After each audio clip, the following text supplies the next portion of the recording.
نحمده ونصلي على رسوله الكريم أما بعد أعوذ بالله السميع العليم من الشيطان الرجيم من همزه ونفخه ونفثه رب اشرح لي صدري ويسر لي أمري واحلل عقدة من لساني يفقه قولي واجعل لي وزيرا من أهلي رب زدني علما اللهم فقهنا في الدين اللهم وفقنا لما تحب وترضى اللهم إنا نسألك علما نافعا ورزقا طيبا واسعا وعملا متقبلا صالحا وقلبا خاشعا ولسانا ذاكرا شاكرا ويقينا صادقا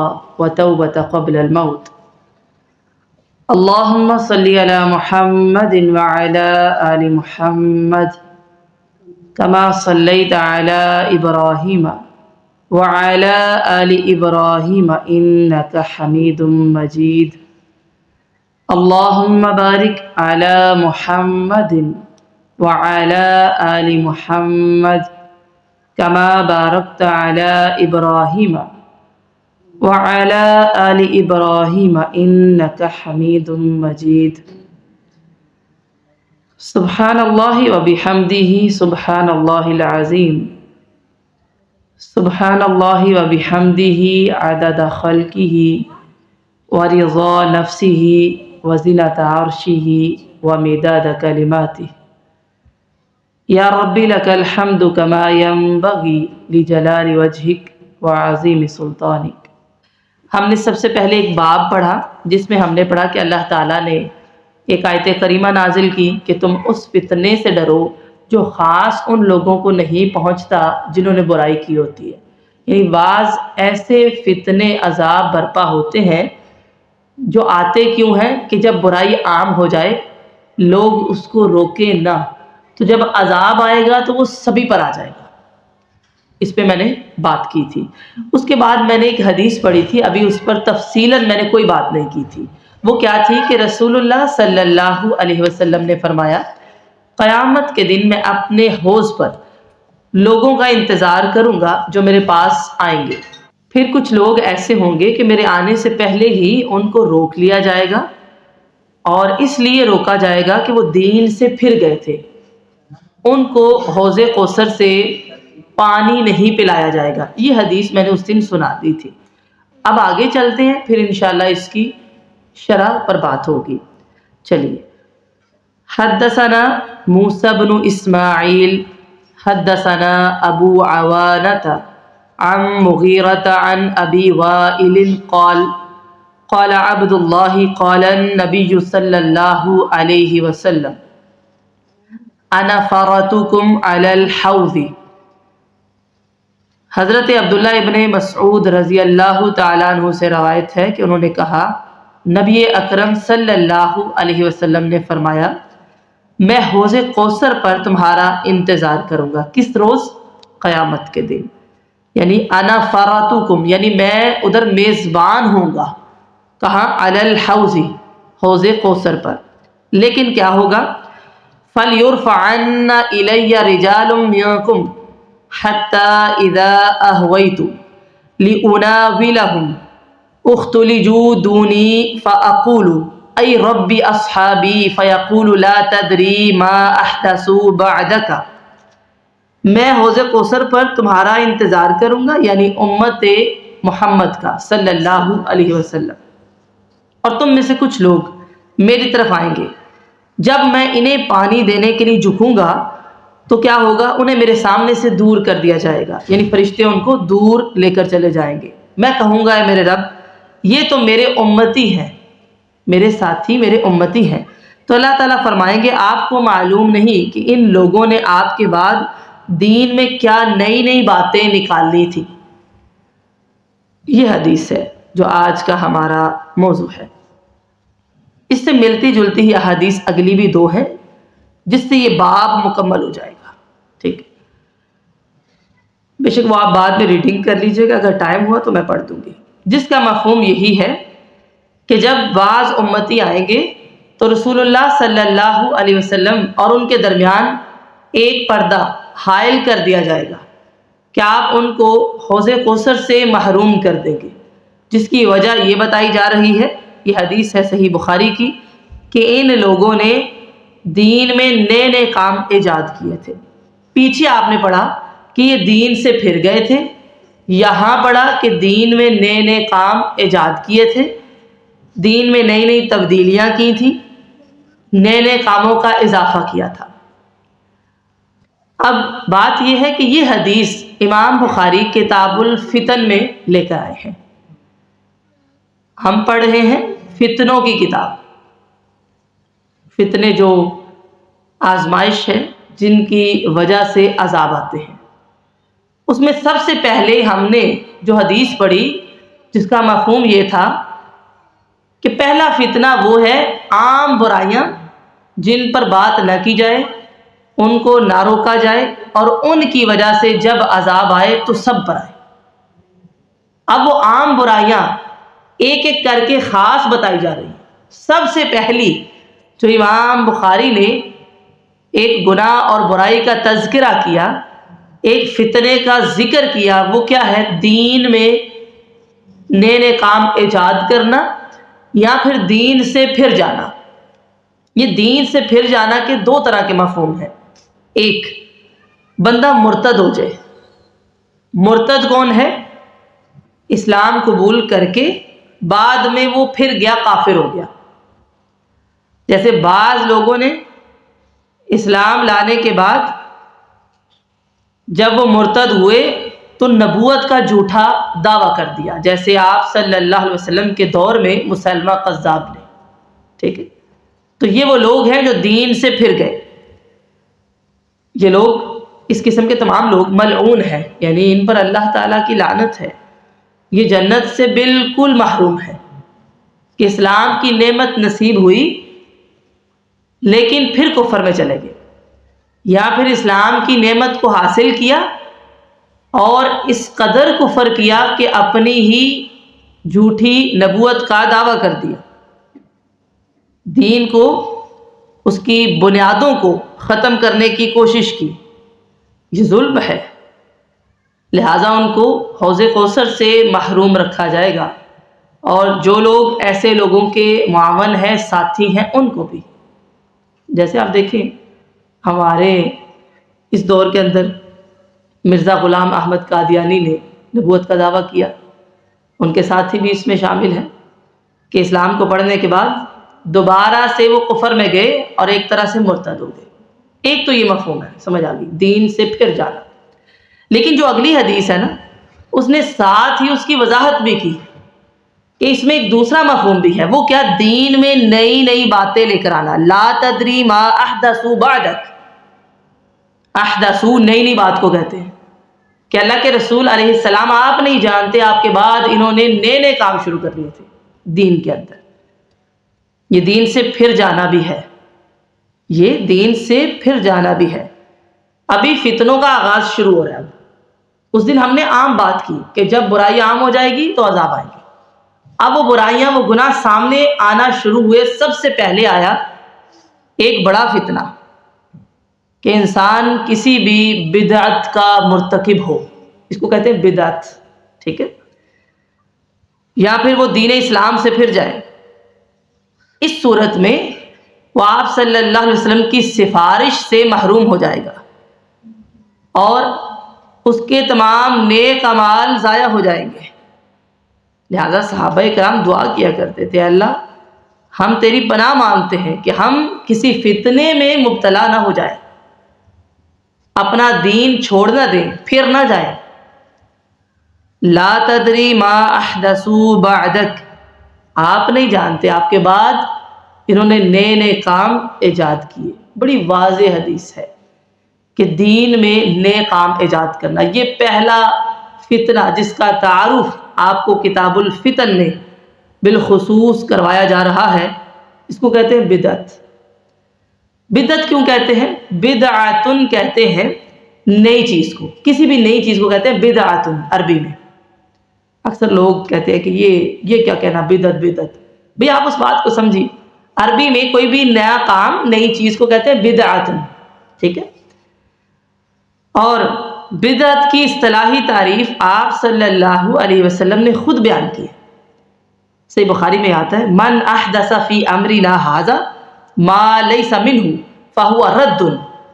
جو بندہ وہ کام کرتا ہے جو ہمارے دین کا حصہ نہیں تھا، یعنی ہماری شریعت میں نہیں تھا، فہو رد، وہ عمل اللہ کی بارگاہ میں رد ہے، یعنی مردود عمل ہے. یہ حدیث ہے. ٹھیک ہے. اچھا، ہم نے یہ سیکھ لیا کہ بدعت کوئی بھی نئی چیز. ابھی آپ نے یہ بات سیکھنے سے پہلے اپنے ذہن کو کلیئر کر لینا ہے، فوراً نہیں سوچنا اچھا یہ تو بدعت والی بات شروع ہوگی. معاشرے میں یہ لفظ بڑا عام ہے، افراط و تفرید کا ہم شکار ہیں. بعض لوگ اس کو کچھ نہیں سمجھتے، بعض ایسا بھی سمجھ لیتے ہیں، متنفر بھی ہو جاتے ہیں. لہٰذا سب سے پہلے اپنا ذہن ریلیکس کیجیے. ہم اس لفظ کو پہلے سمجھیں گے. حدیث آپ کے سامنے آ گئی، لا تدری ما احدث بعدک. اگر ایسے الفاظ نہ آتے تو میں اس پر بات نہ کرتی کہ وہ لوگ حوض کوثر سے محروم ہو جائیں گے جنہوں نے آپ کے بعد احدثو نئے نئے کام ایجاد کیے، لا تدری جن کو آپ جانتے نہیں ہیں، اس لیے ہم ان کو دور لے کر جا رہے ہیں. وجہ صرف ایک، وہ کیا ہے؟ نئے نئے کام کرنا. تو بدعتن کہتے ہیں کسی بھی نئی چیز کو. معاشرے کے اندر بدعات کا بہت رواج پایا جاتا ہے، اور اس کی بنیاد کیا ہے؟ ضعیف روایات ہیں، موضوع روایات ہیں، غیر موضوع چیزیں ہیں. یعنی با مقصد کام نہیں ہوتے بدعات میں. کبھی آپ غور کیجئے گا. اب ذہن میں یہ آتا ہے کہ اس بات کی بحث میں ہم جائیں نہ. نہیں، امام بخاری نے سب سے پہلا فتنہ جس کا ذکر کیا وہ بدعت ہے. آج آپ شرعی حیثیت سمجھیں گے تو آپ کو یہ معلوم ہو جائے گا کہ اس سے بچنا کس قدر ضروری ہے. اگر کسی مسلمان نے بدعت ہی کرنی ہے، اگر اس نے بدعت ہی کرنی تھی تو پھر سنت کی ضرورت ہی کیا؟ یہ میرا پہلا نقطہ ہے، پہلا سوال میں نے اٹھایا. ذہن میں اب آپ نے وہ سوال لانے ہیں جو میں نے اٹھانے ہیں. ٹھیک ہے. اگر معاشرے کے اعتبار سے سوالات ہیں وہ ہم لاسٹ پہ رکھیں گے، وہ ابھی نہیں لے کر آئیں گے کہ اچھا یہ بھی بدعت تو نہیں، چھوڑ دیں ابھی اس بات کو. سب سے پہلے بدعت کو سمجھیں. یہ ما احدثو بعدک، آپ کے بعد نئے نئے کام ایجاد کرنا کیا ہے، اس کو سمجھنا ضروری ہے. ہم سمجھ جائیں گے تو ایک ایک چیز پہ کسی کو بتانے کی ضرورت نہیں کہ یہ بھی صحیح نہیں ہے، یہ بھی صحیح نہیں ہے. ہم نے بدعت کو سمجھنا وہ کیا ہے، یہ نئے کام ایجاد کرنا کیا ہوتا ہے. پہلا نقطہ میں نے یہ رکھا، اگر بدعت ہی کرنی تھی، خود سے نئے نئے کام ایجاد ہی کرنے تھے، تو دین کے اندر سنت کی ضرورت ہی کیا تھی؟ ہم کچھ بھی کر لیتے، جو جس کو اچھا لگتا وہ کرتا. مثال کے طور پر طواف کرتے ہیں، اللہ تعالیٰ کے گھر گئے، ماشاءاللہ کون کون گیا ہوا ہے؟ اللہ تعالیٰ ہم سب کو لے کے جائے اور ہر سال بار بار لے کر جائے. طواف کرتے ہیں، کتنے چکر کاٹتے ہیں؟ 7. کیوں کرتے ہیں؟ گنتی میں 5 ہے، 3 ہے، 1 ہے، 9 ہے، 7 کیوں؟ کیونکہ آپ صلی اللہ علیہ وسلم نے 7 کا حکم دیا. میں نے کہا اگر بدعت ہی کرنی تھی تو سنت کی ضرورت نہ رہتی، ایک ایک چیز بتانے کی ضرورت نہیں تھی کہ 7 چکر لگانا.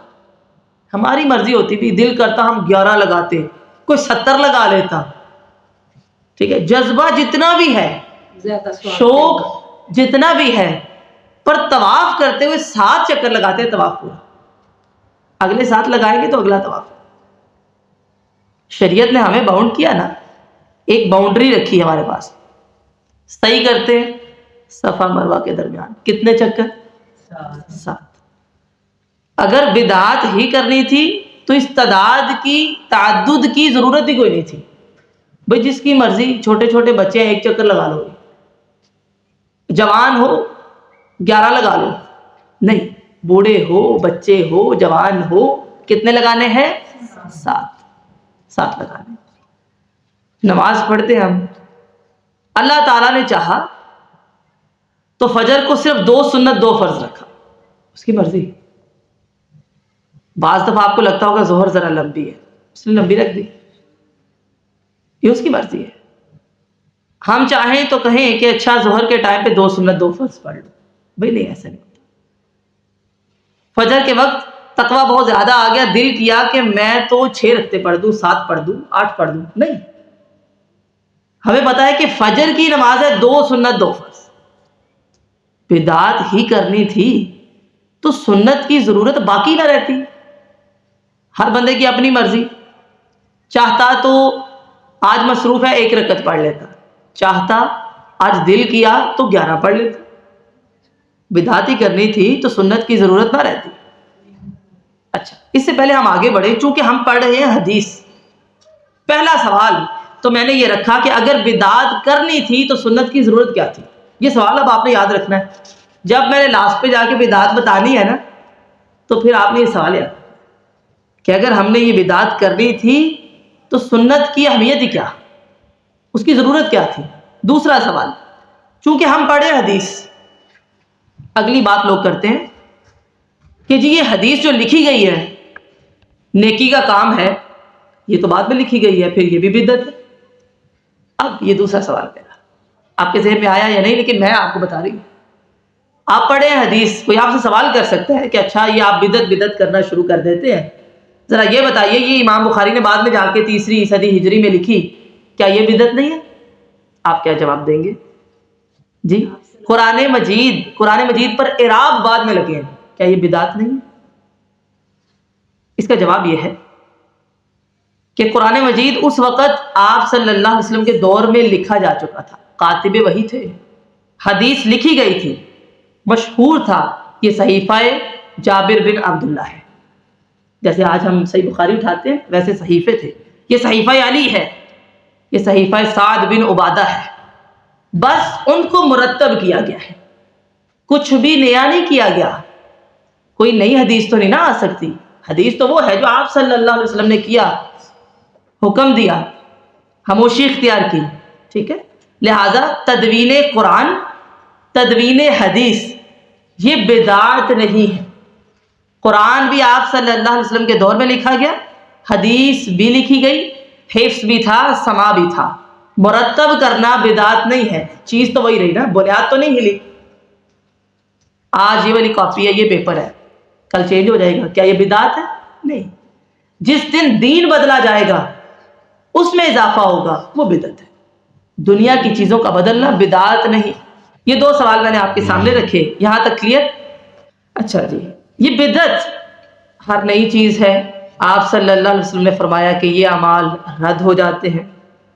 میں چند مفہوم احادیث کے آپ کے سامنے رکھوں گی اور پھر ہم آگے چلیں گے، کیونکہ بہت وقت نہیں ہوتا کہ میں اس پہ بہت روشنی ڈالوں. مثلا ابن ماجہ کی روایت ہے، رسول اللہ صلی اللہ علیہ وسلم نے فرمایا جیسے کوئی بندہ نیک کام کا آغاز کرتا ہے، نیکی کرتا ہے، اس کے بعد جو کرتا ہے اس بندے کو اجر ملتا ہے. ایک بندے نے شروع کیا، بعد میں جس نے وہ کام کیا اس شروع کرنے والے کو اجر ملے. مثلا کسی نے مسجد کی ایک اینٹ رکھی، اچھا اس کے پاس کچھ نہیں تھا، اس نے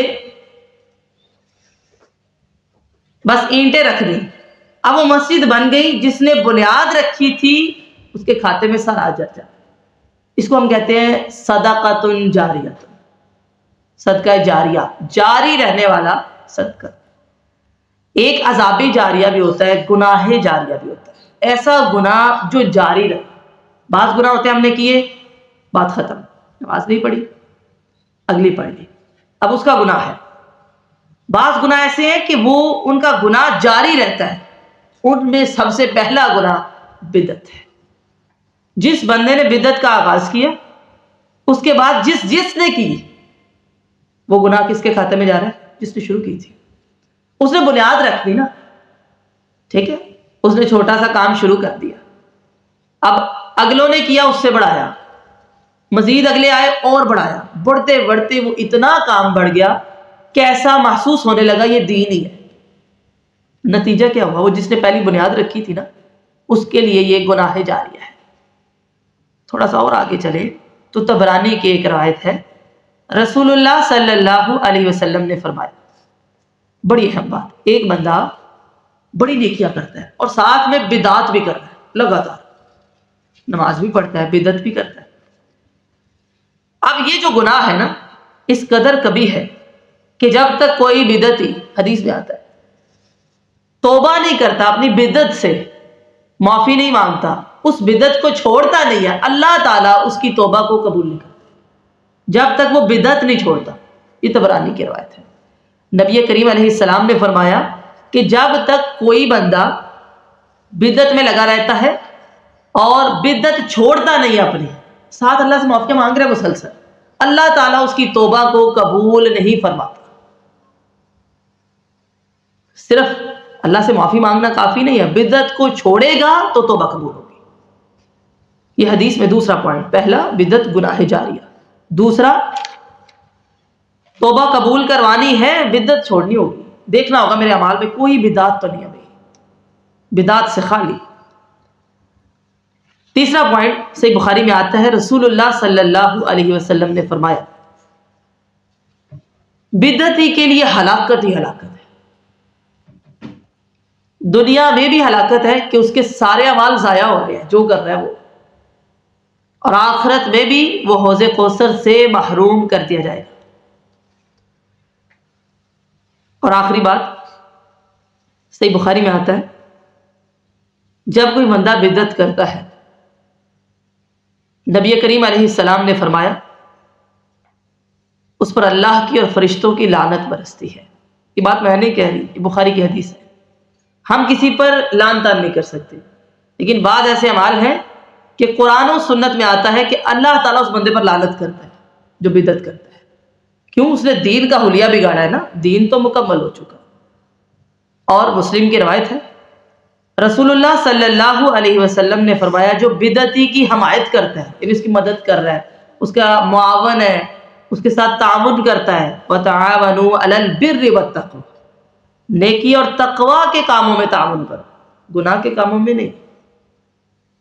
جیسے ہم اللہ کے دین کے ساتھ تعاون کرتے ہیں، لیکن اگر بدعات کے ساتھ تعاون ہے، کہا اس پر بھی اللہ کی لعنت ہے جو بدعتی کی حمایت کرے۔ کیوں؟ وہ اس کو سپورٹ دے رہے ہیں۔ کتاب الفتن ہم نے شروع کی، سب سے پہلے پڑھا فتنوں کی روک تھام بڑی ضروری ہے، نہ ہو عذاب سب پر آئے۔ پہلا فتنہ دین سے پھر جانا اور بدعات کرنا، بدعات کو روکا نہ جائے، ان کی حمایت کا اعلان کیا جائے، وہ بندہ بھی لعنت کا مستحق ہے، کیونکہ اس کی وجہ سے پوری اقوام پر عذاب آتے ہیں۔ چاہیے کہ اسے روکا جائے، جیسا جیسا اختیار اللہ نے دیا ہے اس کو روکا جائے، یہ ضروری ہے۔ اب یہ تو وعید ہو گئی کہ اللہ تعالیٰ نے کیا کیا اس کی سزا رکھی ہے، ہمیں سمجھ آ گیا۔ اس لیے امام بخاری نے لکھا ہے کہ جب اہل بدعت، ہمیں معلوم ہوتا کہ کوئی اہل بدعت ہے تو ہم اس کے قریب تک نہ جاتے، قریب بھی نہ جاتے کہ کہیں یہ اپنی بدعت کو ہمارے اندر داخل نہ کر دے، خوف آتا، کیونکہ بہت بڑا فتنہ ہے۔ جو بندہ گناہ کرتا ہے، شراب پیتا ہے، اسے پتہ ہے میں شراب پی رہا ہوں غلط ہے، سود کھا رہا ہوں پتہ ہے غلط ہے، لیکن بدعتی کا مسئلہ یہ ہے، غیر محسوس نظریات اندر داخل ہوئے، اس کو لگتا ہے وہ نیکی کر رہے ہیں، اسی لیے وہ توبہ نہیں کرتا۔ اچھا، پھر اسی طرح احادیث ہمیں کیا بتاتی ہے؟ صحیح بخاری کے اندر یہ آتا ہے، نبی مکرم صلی اللہ علیہ وسلم کی جب وفات ہوئی، اب ہم آئیں گے بدعت ہے کیا اس کی طرف۔ سنن دارمی کی روایت ہے، حضرت ابو موسیٰ اشعری نے فجر کے بعد حضرت عبداللہ ابن مسعود رضی اللہ تعالیٰ عنہ کا دروازہ بجایا زور زور سے۔ انہوں نے کہا پتہ نہیں کیا ہو گیا بھائی، دروازہ کھولا، کہا چلیے مسجد میں چل کے دیکھیے آج کیا ہو رہا ہے۔ انہوں نے کہا کیوں، کیا ہوا؟ کہا چلیے لے کر ساتھ کے دیکھتے ہیں، بعض لوگ حلقہ بنا کے بیٹھے ہیں گول دائر، اور انہوں نے سامنے دانے رکھے ہیں جیسے گٹھلیاں ہوتی ہیں، اور ایک کہتا ہے کہ چلو بھائی یہ ایک دانہ پکڑو، اور دانے پکڑنا شروع کرو اور 100 دفعہ پڑھو لا الہ الا اللہ۔ پھر وہ کہتا ہے اللہ اکبر پڑھو۔ یہ سنن دارمی کی روایت ہے۔ اس سے پہلے کہ میں اس بات کی عکاسی کروں کہ بدعت کیا ہے، احادیث ہمیں بتا دیتی ہیں بدعت کیا ہے۔ اللہ اکبر پڑھو، حضرت عبداللہ ابن مسعود نے فرمایا کہ ابھی تو آپ صلی اللہ علیہ وسلم کو گئے ہوئے چند دن ہوئے ہیں، ابھی تو ایک طرح سے کفن بھی بیلا نہیں ہوا، اور تم نے دین میں نئے نئے کام ایجاد کر لی، دین میں تغیر کر لیا ہے۔ اب سوال یہ پیدا ہوتا ہے کہ لا الہ الا اللہ، اللہ اکبر، سبحان اللہ، یہ تو دین ہے، لیکن طریقہ کیا اختیار کیا جو سنت کے اندر نہیں تھا، آپ صلی اللہ علیہ وسلم کے دور میں نہیں ہوا تھا۔ سب سے پہلے انہوں نے حلقہ بنایا، اسی لیے مساجد کے اندر گول حلقے بنانا منع ہے، گول حلقہ بنایا نا۔ پہلے تو آپ علیہ السلام کے دور میں صف بندی تھی، آپ حساب لگائیے گا بدعت کتنا حساس معاملہ ہے۔ کہا پہلے تم صف بندی کرتے تھے، آج حلقہ بنا لیا، اور سب سے پہلے تم یہ دانے لے آئے، اور اب باری باری کہتے ہو 100 دفعہ پڑھو، کسی کو کہتے ہو 10 دفعہ پڑھو، تمہیں کس نے کہا؟ سوال پیدا ہوتا ہے یہ کیا ہے؟ اس کو بدعت قرار دیا گیا، یہ ہے دین میں نیا نیا کام۔ حالانکہ تکبیرات پڑھنی چاہیے، تحلیل پڑھنی چاہیے، لا الہ الا اللہ، اللہ اکبر، سبحان اللہ، الحمدللہ، لیکن آپ صلی اللہ علیہ وسلم کے دور میں نہ تو حلقے بنتے تھے، نہ گٹھلیاں اور دانے تھے، اور نہ ہی یہ طریقہ تھا کہ ایک بندہ یہ کہے کہ چلو میں تمہیں پڑھاتا ہوں، بھئی اتنی دفعہ پڑھو، تم اتنی دفعہ پڑھو، نہیں، ایسا نہیں تھا۔ اور سنن دارمی کی روایت ہے، حضرت عبداللہ ابن مسعود کہتے ہیں کہ جب آگے جا کے جنگیں ہوئی، آپ کو پتہ ہے صحابہ کرام کے دور میں جنگیں ہوئی ہیں، جنگیں نہروان ہوئی، تو ہم نے دیکھا کہ صحابہ کرام کے مقابلے میں جو لشکر آ کے لڑا خوارج کا، جنہوں نے مسلمانوں کو مارا، ان میں وہ لوگ بھی تھے جو اس دن مسجد کے اندر حلقے بنا کے بدعت کا آغاز کر رہے تھے۔ یعنی بالآخر بدعتی کہاں جاتا ہے؟ دین سے پھر ہی جاتا ہے۔ وہ کہتے ہیں جب جنگ میں دیکھا کہ یہ ادھر ہے، ہمارے مقابلے میں صحابہ کرام سے لڑنے آ گئے۔ یعنی پہلے تو بعض دفعہ لگتا ہے کہ بھئی مسئلہ کیا ہے اس میں، لیکن آہستہ آہستہ انسان سنت کو چھوڑتا ہی چلا جاتا ہے۔ ٹھیک ہے، مختلف ایسی روایات ملتی ہیں کہ حلقے بنا کر لوگ تسبیحات کر رہے تھے۔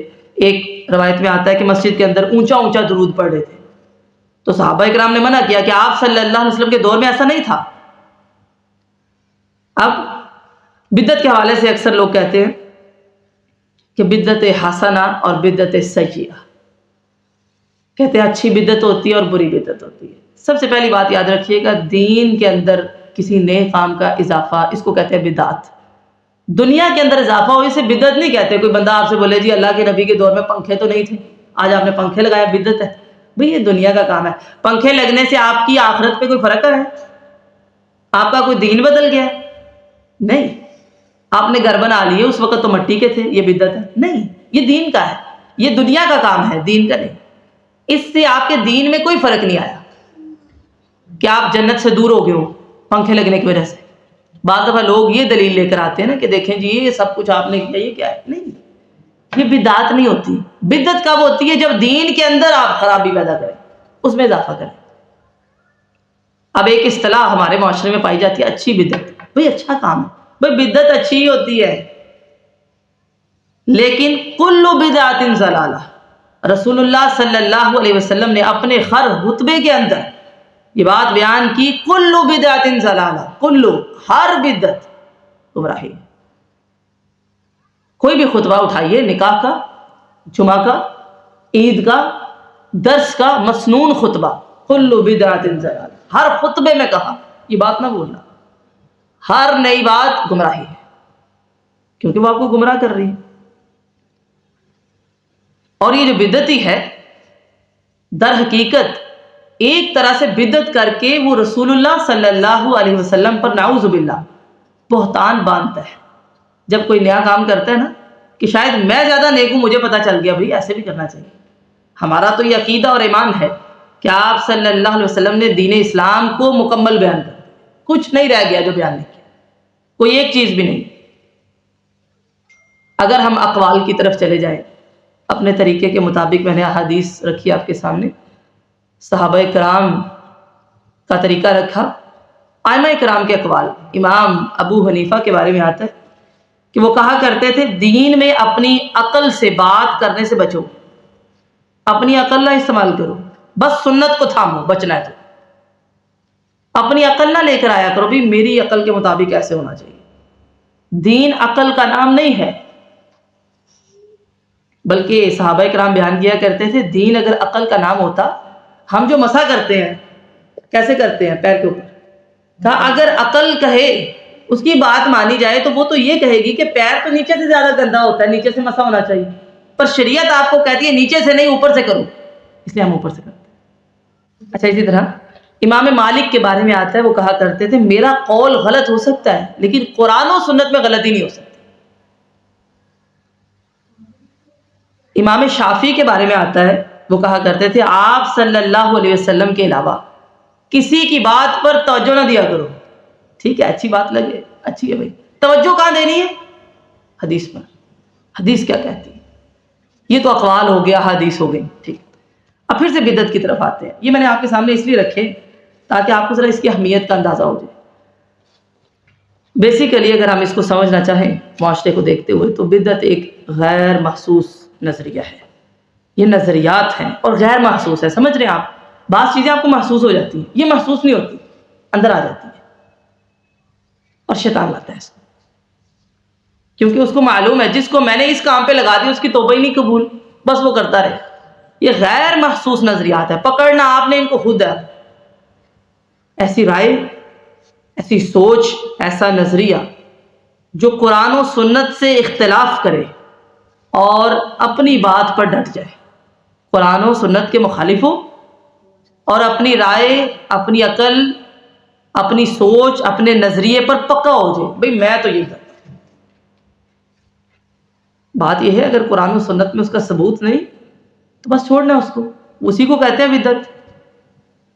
اچھا، یہ بدعت کے نقصانات اس قدر زیادہ ہیں، جیسے آپ نے اکثر دیکھا ہو دریاؤں کے پاس پل ہوتے ہیں، سمندر کے پاس پل بالکل قریب ہو اور آپ اس میں ایک سوراخ کر دیں پل میں، آپ دیکھیں گے آہستہ آہستہ وہ سوراخ بڑھتا چلا جائے گا، گاڑیاں گزریں گی، سوراخ بڑھے گا۔ ہمارے روڈز کی حالت آپ دیکھ سکتے ہیں، اتنا سے سوراخ ہوتا ہے پھر اتنا بن جاتا ہے۔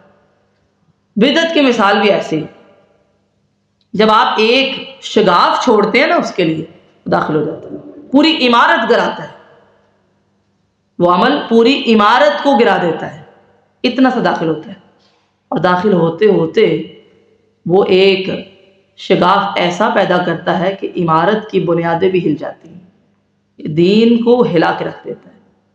امام بخاری نے کتاب الفتن میں بالخصوص جو پہلا فتنہ ذکر کیا وہ بدعت ہے۔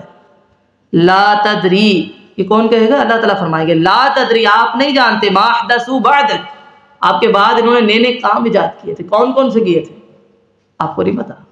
یہ ہے بدعت، فتنے داخل ہونا شروع ہو جائیں گے۔ صحابہ کرام انتہائی محتاط تھے اس معاملے میں، سنت کو چھوڑ کر ادھر ادھر نہیں جاتے تھے، شک والے الفاظ بھی سامنے نہیں رکھتے تھے، کیونکہ آپ صلی اللہ علیہ وسلم کا ہر خطبہ کل بدعت ضلالہ، اٹھائیے گا کہیں سے آپ حدیث اٹھا، ہر خطبہ نبی کریم علیہ السلام کا یہی تھا۔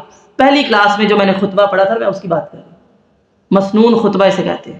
ہر بدعت گمراہی ہے، ہر خطبے میں یہ درس دیا، یاد رکھنا، بھولنا مت، کیونکہ اگر تم بھول گئے یہ داخل ہو گئی تو سنت تو چلی جائے گی۔ ایک بدعت کئی سنتوں کا خاتمہ کرتی ہے، جب وہ داخل ہوتی ہے آپ کئی سنتیں چھوڑتے ہیں، دین کے طریقے چھوڑتے ہیں۔ اسی خطبے کے اندر آپ صلی اللہ علیہ وسلم نے فرمایا وَشَرَّ الْأُمُورِ مُحْدَثَاتُهَا، دنیا کے اندر بدترین کام کیا ہے؟ محدثاتها، نئے نئے کام ایجاد کرنا دین کے اندر، یہ بدترین عمل ہے۔ دین میں اضافہ کرنے کی ہماری کیا حیثیت، چاہے ہمیں وہ کتنا نیک عمل لگے، کیا آپ صلی اللہ علیہ وسلم کو وہ معلوم نہیں تھا؟ لہذا بدعتی تو خطرناک تو ہے، کیونکہ لاشعوری طور پر انڈائریکٹلی وہ اس چیز کا دعویٰ کر رہا ہے، دعویٰ یہ کرتا ہے کہ شاید دین مکمل نہیں ہوا۔ ساری بات ہے، جو نیک کام کو ایجاد کرے گا وہ یہی دعویٰ کر رہا ہے کہ دین مکمل نہیں ہے، یہ بھی ہونا چاہیے تھا، لیکن ہمارا تو ایمان ہے کہ دین مکمل ہے۔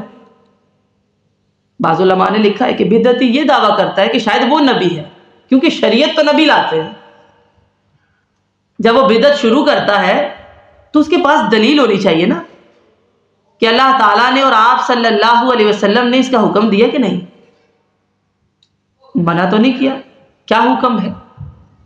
لہذا اگر وہ بغیر ڈرے کچھ بھی نیا شروع کر دیتا ہے تو کیا وہ اپنے آپ کو نبوت کا حقدار سمجھتا ہے؟ کیونکہ یہ اتھارٹی تو صرف نبی کے پاس ہے جن پر اللہ وحی نازل کرتے ہیں۔ کیا نعوذ باللہ وہ آپ صلی اللہ علیہ وسلم کو اور صحابہ کرام کو امین نہیں سمجھتا، جنہوں نے ایک ایک بات پہنچا دی ہے؟ آخری خطبہ کے موقع پر فرمایا کہ لوگوں گواہ رہنا، میں نے ہر چیز تمہیں بتا دی، جو حلال ہے جو حرام ہے، کوئی عمل اب رہ نہیں گیا، یہ ہمارا عقیدہ ہے۔ تب عقیدہ مکمل ہوتا ہے، نہیں تو مکمل نہیں ہوتا۔ لہٰذا یہ سمجھ آئی کہ یہ بدعت، اس کا خاتمہ بھی بہت ضروری ہے، اپنے اندر سے بھی اور معاشرے میں بھی۔ نہیں ہوگا تو نقصانات اتنے ہوں گے کہ عذاب سب پر آئے گا۔ یہ پچھلی حدیث آپ نے یاد رکھنی، ابھی خاص فتنے کا آغاز ہو گیا، وہ ہے بدعت۔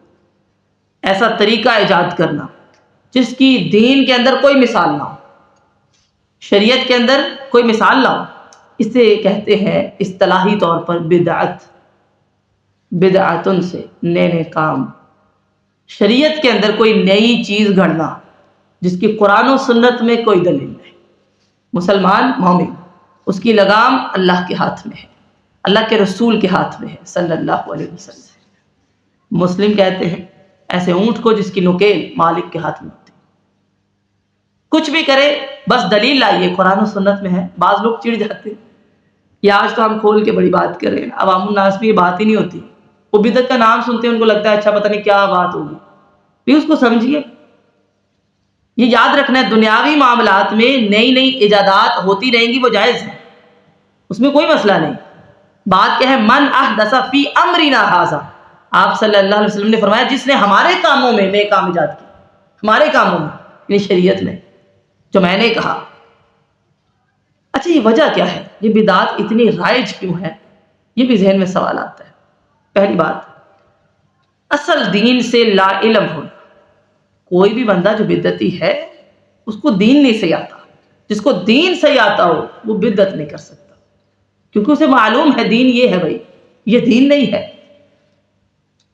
پھر اسی طرح بعض لوگ سمجھ تو حاصل کر لیتے ہیں لیکن خواہشات کی پیروی کرتے ہیں، کہتے ہیں بھی چلتا آ رہا ہے، ہماری مرضی، ہم کرتے ہیں، خاندان میں ہوتا ہے، لوگ کرتے ہیں، کوئی لیبل نہ لگ جائے، ایک خوف ہوتا ہے۔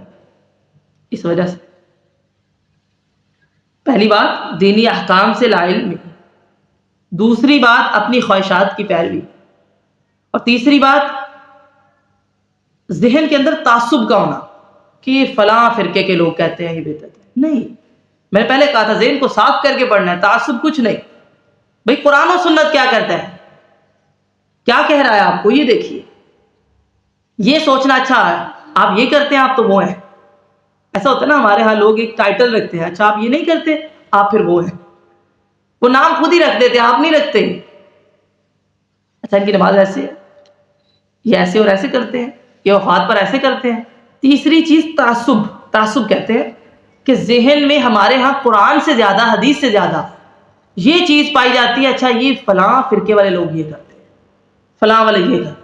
یہ جو تعصب ہے نا وہ ہمیں بعض دفعہ کرنے نہیں دیتا، ہمیں لگتا ہے جو ہمارے جیسا ہے نا ہم بس اس کی بات مانیں گے، جس کی بات صحیح ہو لیکن ہمیں لگے کہ اس کا ٹائٹل اور لیبل ہو رہا ہے معاشرے میں، ہم اس کی بات نہیں مانتے۔ اسے کہتے ہیں تعصب۔ تعصب نہیں ہونا چاہیے، ٹھیک ہے، تعصب، ٹھیک ہے، صاد سے۔ قرآن و سنت دیکھیے، ہم نے تو وہ دیکھنا ہے، ٹائٹل لوگ آپ کا کوئی بھی رکھ لیں، آپ کو کوئی فرق نہیں پڑنا چاہیے۔ صحابہ کرام کو بھی لوگ بڑے بڑے تانے دیتے تھے۔ اور چوتھی چیز کفار کی مشابہت، بدعات کی وجہ اصل میں کفار کی مشابہت ہے دین کے اندر، لیکن ہندوؤں کو دیکھا، انہوں نے وہ اتنی بڑی بڑی وہ تسمیاں ایسی پکڑی ہوتی ہیں، ان کو دیکھا متاثر ہوئے کہ ہم بھی ایسے بنا لیتے ہیں، یہ نیکی کی علامت ہے۔ رول ماڈل چینج کیا نا آپ نے، سمجھ رہے ہیں آپ بات کو؟ کفار کو دیکھا اور ان کی مذہبی رسومات دیکھی تو اپنے اندر بھی داخل کر لی۔ یہ ہے 4 پوائنٹ۔ لیکن ہمارا تو ایمان یہ ہے الیوم اکملت لکم دینکم، تمہارے لیے تمہارا دین اللہ نے مکمل کر دیا ہے۔ ہمارا عقیدہ تب مکمل ہوتا ہے کہ ہم اس بات پر ایمان رکھیں کہ دین مکمل ہے اور ہم اس پر راضی ہیں. رضیت باللہ ربا وبالاسلام دینا وبمحمد رسول النبی.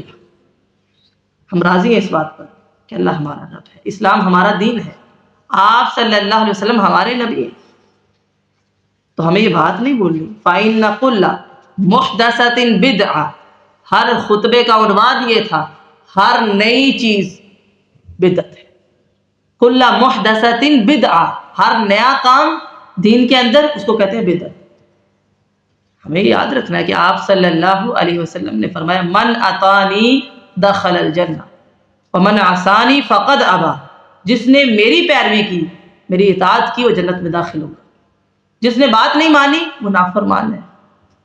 لہذا کام کرنے ہیں سنت کے مطابق. قرآن مجید میں آپ پڑھتے ہیں عاملۃ ناصبہ، بعض لوگ عمل کر کے آئیں گے تھکے ہوئے، لیکن تصلی نارا حامیہ، آگ میں جائیں گے. کیوں؟ تھک تھک کے آئے ہیں. اللہ ان اعمال کو قبول نہیں کرے گا. وجہ کیا ہے؟ کیونکہ وہ قرآن و سنت کے مطابق نہیں تھے. وہ تو اپنی طرف سے تھکے ہوئے تھے کہ ہم نے بہت نیکیاں کی. لہذا محاسبہ کرنے کی ضرورت تو ہے. فمن راغب عن سنتی فلیس منی، آپ صلی اللہ علیہ وسلم کا فرمان ہے جس نے میری سنت سے منہ موڑا وہ مجھ سے نہیں. بدعت کرنے والا سنت سے منہ موڑتا ہے کیونکہ ہر موقع پر سنت آپ کا دروازہ کھٹکھٹاتی ہے.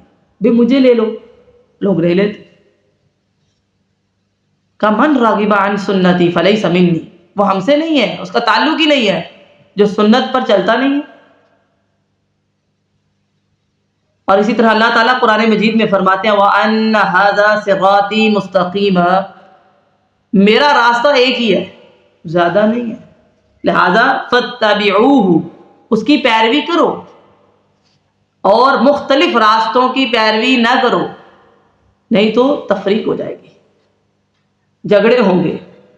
یہ اللہ تعالیٰ نے وصیت کی ہے، راستہ ایک ہے، تعین ہے، لہذا وہی کام کیجیے. اب وہ زندگی کا کوئی بھی پہلو اٹھا لیجیے، جو عمل سنت سے ثابت نہیں اس کو کہتے ہیں بدعت. وہ ہے بدعت، نئے نئے کام ایجاد کرنا. ٹھیک ہے؟ اور یاد رکھیے جو بندہ بدعت کرتا ہے اس کے بڑے سے بڑے عمل کی بھی کوئی حیثیت نہیں ہے، کیونکہ اس کے اعمال بدعت کی وجہ سے ضائع ہوتے ہیں. جیسے آپ ملٹی پلائی کرتے ہیں زیرو کے ساتھ، 100 کو کر لیں 1000 کو کر لیں، کیا آتا ہے؟ زیرو. بدعت وہ ہے سارے اعمال کرنے کے بعد ایک کر لی، سب زیرو. کیوں؟ آپ کو میں نے پہلے احادیث بتائی. اب بہت سے کام ایسے جن کو انسان نیکی کا کام سمجھ کر کرتا ہے لیکن وہ اصل میں سنت میں ہوتے نہیں ہیں. بدعتی کا مددگار شیطان بنتا ہے کہ کر لو، کچھ نہیں ہوتا. یہاں تک تو مفہوم اکثر بیان کیا جاتا ہوگا. بات تو یہ ہے کہ بدعت ہے کون کون سی، یہ بھی تو بتانا ضروری ہے. چھوٹی سے چھوٹی اور بڑی سے بڑی. سب سے پہلے اپنی زندگی کی اب آپ نے کانٹ چھانٹ کرنی ہے.